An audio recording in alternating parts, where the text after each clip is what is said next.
outside feeling breezy, neighbors waving hi, hello. Trees are swaying to the rhythm like they know just where to go. Ooh, life's a melody with a beat so sweet. Ooh, come along with me, feel the dancing feet. La la la, dreamland, we can do anything. La la la, hand in hand, come and join the flame. La la la, dreamland, let the music ring. Sun is setting, painting colors, golden light on all we see. Sharing laughter with some friends, making memories wild and free.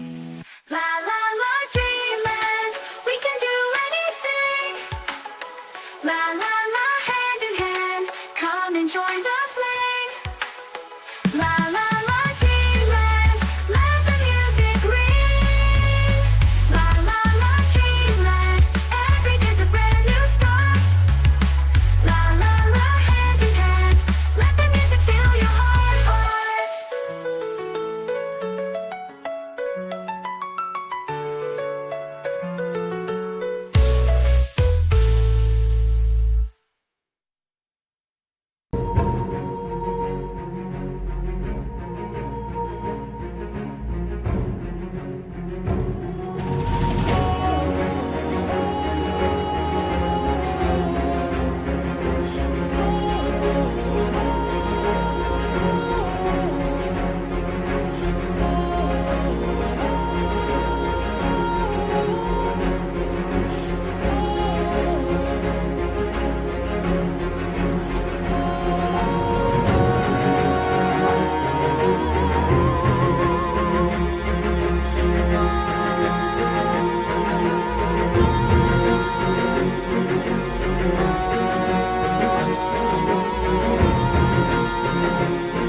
Hola, mi amigo querido, qué alegría. Mira, estamos empezando un nuevo año. Va a ser un año extraordinario. Cree, por favor, cree. Lo primero que tienes que hacer es creer en Dios, creer que las cosas no dependen de ti. Pero después, con la seguridad de que estás escondido al abrigo de Dios, parte sin miedo para la lucha. Enfrenta lo que tengas que enfrentar. Toca la puerta que tengas que tocar. Dios es grande, Dios es maravilloso. Dios nunca deja de oír la oración de sus hijos. Que Dios te bendiga ricamente en este nuevo año que se presenta para ti. Lleno de desafíos, lleno de sueños. Agarra los sueños. Agarra las oportunidades, aprovéchalas. Sean pequeñas, sean grandes, no dejes pasar nada por alto. Toma en tus manos las oportunidades que vienen. Sabes que este trimestre vamos a estudiar el libro de los Salmos, los 13 sábados. Vamos a analizar diferentes salmos. Pero este estudio de esta semana es el primer estudio, es la lección número 1 para el 6 de enero del año 2024. Y el título de la lección es cómo leer los salmos, cómo entenderlos, cómo verlos. Hay que conocer un poco el contexto en que los salmos fueron escritos para entender el mensaje de los salmos. Y el propósito de este estudio es mostrar cuál es la esencia de los salmos, cuál es el mensaje de los salmos. Y ahí te vas a sorprender al ver que Jesucristo es la columna vertebral de los salmos. Porque cuando estuvo en esta tierra, el propio Señor Jesucristo dijo lo que encontramos registrado en Lucas 24, versículos 44 y 45. Mira, lo voy a leer. Dice así: estas son las palabras que les hablé cuando aún estaba con ustedes, que era necesario que se cumpliese todo lo que está escrito de mí en la ley de Moisés, en los profetas y en los salmos. Qué extraordinario mensaje del Señor Jesucristo. Les dijo a sus discípulos, cuando ustedes lean la ley, y se refería al Pentateuco, traten de encontrarme a mí ahí en la ley. Cuando ustedes leen a los profetas, traten de encontrarme a mí en los profetas. Y cuando ustedes lean los salmos, traten de encontrarme a mí en los salmos. Yo les diría hoy, cuando ustedes lean la Biblia entera, traten de encontrar al Señor Jesucristo en la Biblia, en cada versículo, en cada capítulo. Porque yo siempre digo que la Biblia es como el mensaje de la gracia, de la salvación en Cristo, la sangre de Cristo que fue derramada en la cruz del Calvario. Es como un hilo rojo que va atravesando cada página de la Biblia, desde el Génesis hasta el Apocalipsis. Tú nunca tendrás una visión correcta de la Biblia o de cualquier libro de la Biblia si no lo estudias a la luz del sacrificio maravilloso de Cristo para salvar al ser humano. Bueno, entremos al primer subtítulo de este estudio, que dice los salmos en el culto del antiguo Israel. Los salmos en realidad son cánticos, son poesías escritas con el alma, con el corazón. A veces son gritos de dolor, solo que todo es inspiración del Espíritu Santo. Aunque los salmos fueron escritos por seres humanos, el Espíritu los inspiró a decir lo que ellos dijeron, inclusive a clamar lo que ellos clamaron, a orar lo que ellos oraron. En realidad los salmos son gritos del alma angustiada. La vida de Israel estaba centralizada en el culto. No digo en la religión, digo en el culto. Todas las mañanas el pueblo se dirigía al santuario, al templo, para ofrecer el sacrificio. Y cantaban. El pueblo de Israel cantaba por todo. Los salmos eran repetidos en ocasiones de tristeza, en ocasiones de alegría. Cuando a veces el enemigo estaba viniendo, ellos cantaban himnos. Después de una victoria, ellos cantaban himnos. Cuando trasladaban el arca de un lado para otro, cantaban salmos. Cuando había júbilo en el corazón de ellos, cantaban salmos. Cuando había una buena cosecha, cantaban salmos. Y cuando por algún motivo había sequía, había hambruna, ellos cantaban salmos. La vida de los israelitas estaba centralizada en los salmos porque el Señor Jesucristo estaba en el centro de los salmos. Dios era el centro de todo.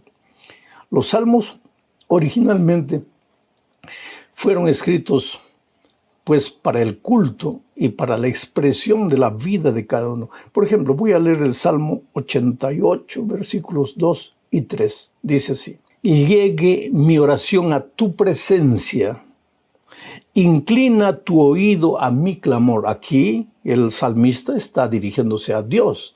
Le dice, llegue mi oración a tu presencia, inclina tu oído a mi clamor, porque saturado estoy de males y mi vida está al borde del sepulcro. Evidentemente, cuando el salmista escribió este salmo, se encontraba completamente desanimado por alguna razón. Porque para que alguien diga mi vida está al borde del sepulcro, es como decir hoy día estoy muriendo, ya no quiero vivir, se acabó la vida para mí. Y para que un ser humano llegue a ese punto debe haber estado pasando por una crisis terrible. En ese momento de crisis, ¿qué hacía el salmista? Clamaba a Dios. Decía, Señor, que llegue mi oración a tu trono. Escúchame, por favor. Solo que lo que el salmista dijo, por inspiración divina y porque le nacía del corazón, puede ser aplicado muchas veces a nosotros hoy. ¿Será que en este momento tú te sientes como este salmista al borde del sepulcro? Estás cansado de luchar, ya no tienes fuerzas, estás desanimado. De repente hasta pasó por tu cabeza la idea de quitarte la vida. Yo no sé, ¿sabes? Hay momentos en la vida tan duros que uno no sabe qué hacer, mira para todos lados y no ve luz. Bueno, tú puedes ver cómo los salmos no solo se aplicaban a la vida de Israel, a los cultos del pueblo de Israel, sino que se pueden aplicar perfectamente a nuestra vida hoy. Vamos a la siguiente parte, pero antes yo quiero decir que en hebreo la palabra salmos es tehilim, que en realidad quiere decir alabanzas, tehilim. En griego, psalmoi, que en realidad se refiere a un instrumento musical, porque ese instrumento era tocado cuando se componían los salmos o cuando se cantaban los salmos. Vamos a la segunda parte entonces. Conozcamos a los salmistas. La mayor parte de los cristianos piensan que todos los salmos fueron escritos por David. Inclusive David es llamado muchas veces el salmista David. Y en realidad David escribió solo 73 salmos. Hay otros autores de los salmos. Asaf, un sacerdote músico, compuso 12 salmos que están registrados ahí entre los 150 salmos de la Biblia. Los hijos de Coré, que también eran sacerdotes músicos, compusieron 11 salmos. Emán y Etán, 2 sacerdotes, también compusieron 2 salmos. Salomón y Moisés compusieron 3 salmos. Y hay 49 salmos anónimos que no se puede identificar al autor. O sea, el salterio, la colección de salmos, es un conjunto de himnos, de clamores, de oraciones, musicalizadas.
Para el culto del pueblo de Israel, para que los propios israelitas cantasen. Una recolección de muchos autores.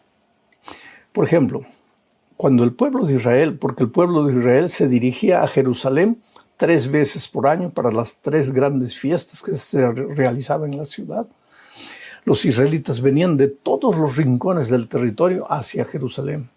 Y todos venían cantando salmos.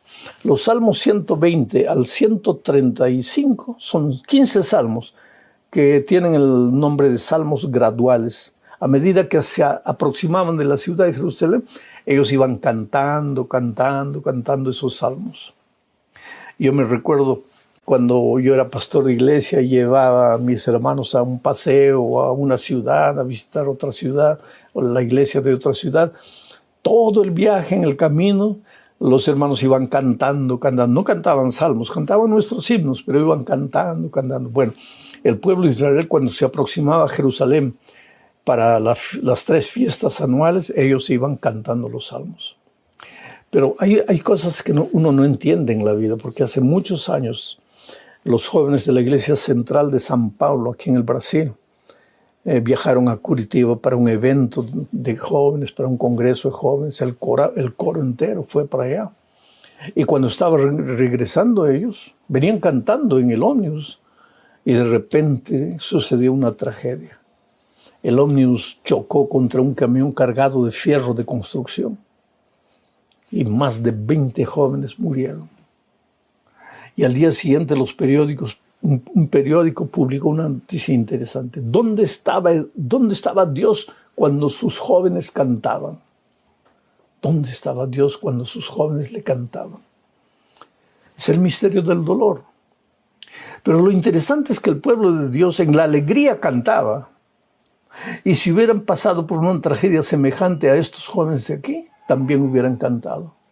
Cantaban con lágrimas, cantaban llorando cuando fueron llevados al exilio a Babilonia.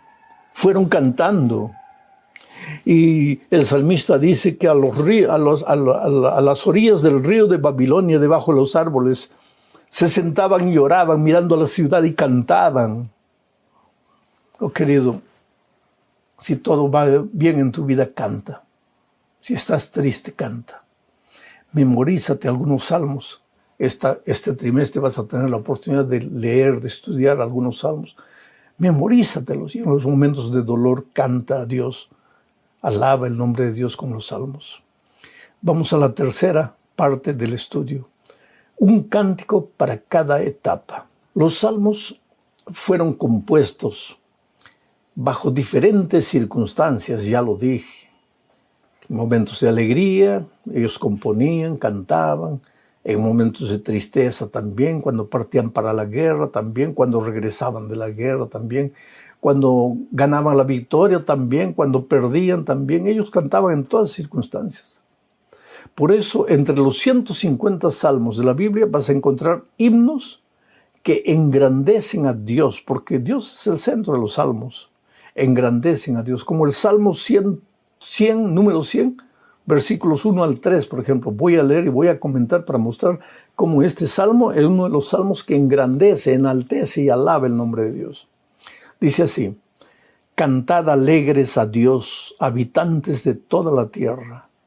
Servid a Jehová con alegría. Venid ante su presencia con regocijo. Reconoced que Jehová es Dios. Él nos hizo y no nosotros a nosotros mismos. Pueblo suyo somos y ovejas de su prado. Qué interesante este salmo. Dice: cantad a Jehová. Él nos hizo, no nosotros a nosotros mismos. Entonces, aunque la vida te haya golpeado, aunque las circunstancias momentáneas te sean adversas, ven a Jehová con regocijo. Porque si Dios es tu creador y tú eres obra de sus manos, Dios nunca te va a descartar y te va a desechar, a menos que tú te vayas voluntariamente. Pero si tú estás en las manos de Dios, el enemigo no se puede reír de ti permanentemente. Puede reírse hoy, mañana, pero pasado mañana el sol de un nuevo día va a brillar en tu experiencia. No te desanimes, querido. Yo no sé el momento que estás atravesando, pero confía en Dios. En la Biblia por eso encontramos salmos que enaltecen el nombre de Dios, pero encontramos también salmos de gratitud, llenos de gratitud. Por ejemplo, en Salmo 75, voy a leer solo el versículo 1 para que veas. Dice: gracias te damos, oh Dios, gracias te damos, pues cercano está tu nombre. Los hombres cuentan tus maravillas. ¿Ah? Ese es un salmo de gratitud. Cercano está tu nombre, aunque yo no te vea, Señor, aunque las circunstancias estén todo nebulosas, oscuras, sombrías, aunque llueva y truene aquí abajo en la tierra, yo sé que tú estás cerca de mí, aunque no te veo. Oh, querido, cuando la vida te golpea, muerde tu almohada, llora, saca el dolor de tu corazón, pero dile: Señor, no entiendo lo que me pasa, pero yo sé que cercano estás. Gracias, Señor, porque hasta este dolor me va a hacer fuerte. Porque es verdad, querido, en el dolor te fortaleces. Las lágrimas riegan la esperanza en tu corazón. Encontramos también salmos de lamentaciones. El Salmo 42 es un salmo de lamentación, de dolor, de tristeza, de clamor a Dios. Existen salmos sapienciales, que son salmos que traen consejos, como por ejemplo el Salmo 1. Hay una cosa interesante con el Salmo 1 y el Salmo 2. Tú sabes que Génesis 1 y Génesis 3, ¿qué presenta Génesis 1? Ahí se habla del jardín perfecto, árboles perfectos, un Adán perfecto. Y infelizmente ese Adán perfecto come del fruto y entra el pecado. Y el Salmo 3, ¿qué habla el Salmo 3? aparece el Cordero, aparece Dios, muere el Cordero. Se le garantiza la victoria sobre la serpiente, a Eva, a su descendencia. Ahora, si tú vas al Salmo 1, ahí ves el árbol perfecto, el árbol que produce frutos a la orilla del río. Y si tú vas al Salmo 2, ahí ves al Mesías que viene a rescatar al ser humano y garantizarnos la victoria sobre la serpiente. En realidad, en los 150 salmos de la Biblia, tú puedes encontrar la historia de la redención, la entrada del pecado y cómo Dios finalmente libra a su pueblo. Vamos, también hay salmos regios, o sea, salmos mesiánicos, salmos que presentan al Señor Jesucristo en todo su esplendor. También presentan a Jesucristo en su dolor, en su sacrificio, en su muerte, pero también en su victoria y finalmente en su victoria final sobre el pecado, Rey de reyes y Señor de señores, el libertador final de su pueblo. Existen salmos históricos también, en fin, hay variados tipos de salmos y durante estos 3 meses vamos a ir viendo lentamente diferentes tipos de salmos. Ahora, los salmos son poesías. En la literatura hebraica, en las universidades, cuando se estudia literatura hebraica, el estudio de los salmos es obligatorio. El Salmo 119, por ejemplo, es una bellísima obra de literatura hebraica. Todos los salmos son, pero como toda literatura tienen sus figuras de lenguaje, figuras idiomáticas. En los salmos, por ejemplo, encontramos el paralelismo. ¿Qué es el paralelismo? En el paralelismo, en una frase se dice una cosa y en la siguiente frase se explica lo que la primera frase ha dicho. Por ejemplo, voy a leer el Salmo 103, versículo 1, y vamos a ver aquí un ejemplo del paralelismo. Dice, alaba alma mía al Señor y alabe todo mi ser su santo nombre. Te voy a explicar el paralelismo. Alaba alma mía al Señor. ¿Qué quiere decir alaba alma mía al Señor? La segunda frase va a explicar. Alabe todo mi ser su santo nombre. Aquí tú puedes ver el paralelismo. La primera frase dice que mi alma alabe al Señor, pero la segunda frase explica que al decir mi alma se está refiriendo a todo su ser alabando a Dios. El paralelismo está clarísimo aquí. Otra figura que se usa literaria en los salmos son las imágenes. Imágenes bellísimas. Por ejemplo, Salmo 17, versículo 8, dice, guárdame como la niña de tus ojos, escóndeme bajo la sombra de tus alas. Mira, guárdame como la niña de tus ojos, escóndeme bajo la sombra de tus alas. Aquí en este versículo, el refugio de Dios se describe como la sombra de las alas de Dios. Alas de Dios. Dios no tiene alas, pero el salmista usa la figura de las alas de Dios como el refugio de Dios, como el seno de Dios, el esconderijo de Dios para ti. Cuando la tormenta venga, ve al esconderijo. Cuando los enemigos vengan, escóndete bajo las alas de Dios, bajo el refugio de Dios. Esa es una figura bonita, maravillosa, y tú vas a encontrar en los salmos muchísimas figuras de ese tipo. El merismo es otra figura literaria que se usa en los salmos. El merismo expresa la totalidad de un concepto usando las partes. Un ejemplo, Salmos 88, 1 dice, oh Jehová, Dios de mi salvación, día y noche clamo a ti. Cuando dice el salmista, día y noche clamo a ti, ¿qué es lo que está queriendo decir? Que él clama permanentemente a Dios.